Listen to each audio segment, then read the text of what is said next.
Hello दोस्तों, welcome again.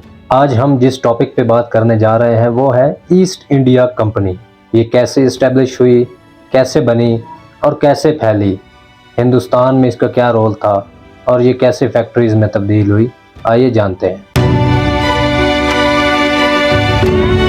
British east India company जो 1600 में वजूद में आई और 1874 में ख़त्म हुई। ये कंपनी ट्रेड करती थी ईस्ट इंडीज़, ईस्ट इंडिया या दुनिया के मुख्तलिफ ममालिक के अंदर। इसका नाम था governor and company of merchant of London trading into east Indies. इस कंपनी ने दुनिया की तकरीबन आधी तिजारत को 1700 और 1800 के दरमियान संभाल लिया था।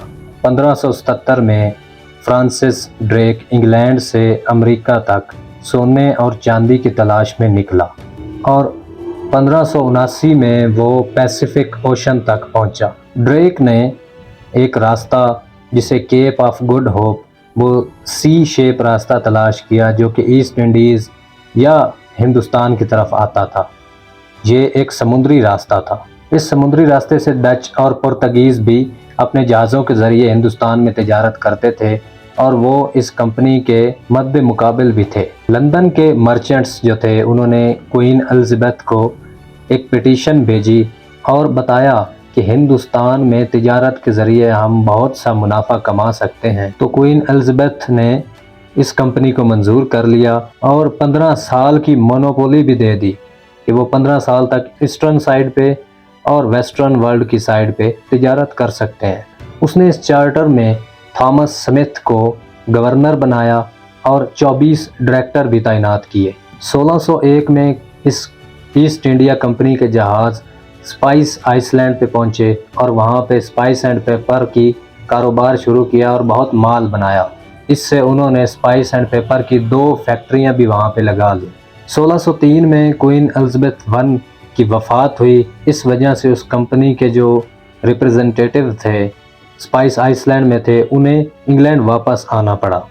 इसी तरह क्वीन एलिज़ाबेथ की वफ़ात के बाद जेम्स I तख्त पे आया। ईस्ट इंडिया कंपनी की डच और पुर्तगीज़ कंपनियों के ताजरों से या उनके जहाज़ों से लड़ाइयाँ भी हुईं और आखिरकार 1608 में कंपनी हिंदुस्तान में आ पहुंची। तो इसका सफ़र कैसे हुआ और कैसे इसने हिंदुस्तान में ख़ुद को एस्टेब्लिश किया और कैसे ये हिंदुस्तान में फैली और ब्रिटिश कैसे हिंदुस्तान में आए और कब्ज़ा जमाया, ये इस वीडियो में आप देखेंगे।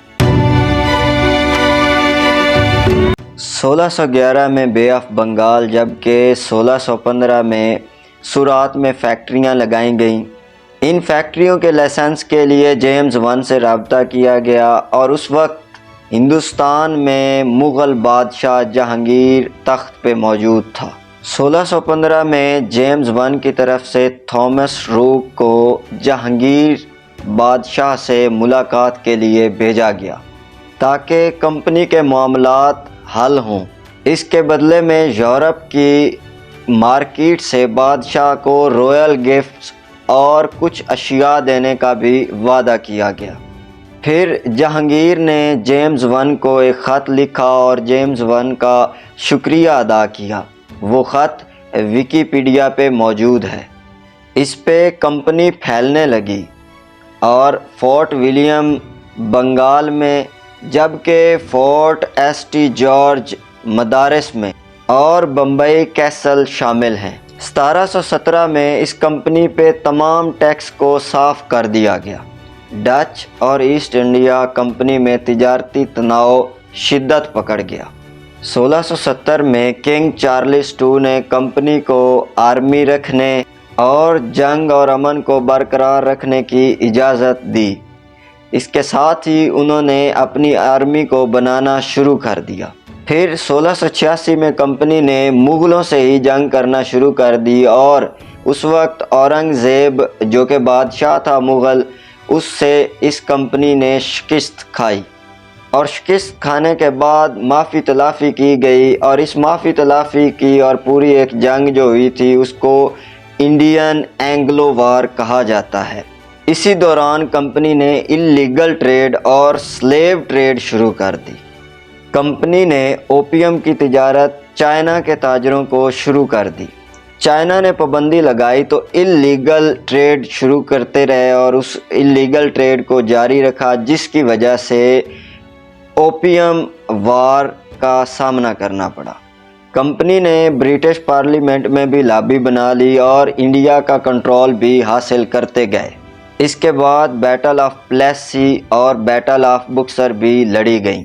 1858 میں گورنمنٹ انڈیا ایکٹ کے تحت کمپنی کو نیشنلائزڈ کر دیا گیا۔ تو دوستو یہ تھا مختصر سا تعارف ایسٹ انڈیا کمپنی کا۔ اب ہم اپنی اگلی ویڈیو میں بیٹل آف پلیسی اور بکسر کی بیٹلز کو ڈسکس کریں گے۔ مزید اسی طرح کی بیٹلز اور ہم نے اس کے ساتھ ہی وہ کون تھا سیریز بھی شروع کی ہے، اس کو بھی دیکھیں اور اس چینل کو لائک کریں، سبسکرائب کریں اور شیئر کرنا بالکل بھی نہ بھولیں۔ بہت شکریہ، تھینک یو سو مچ۔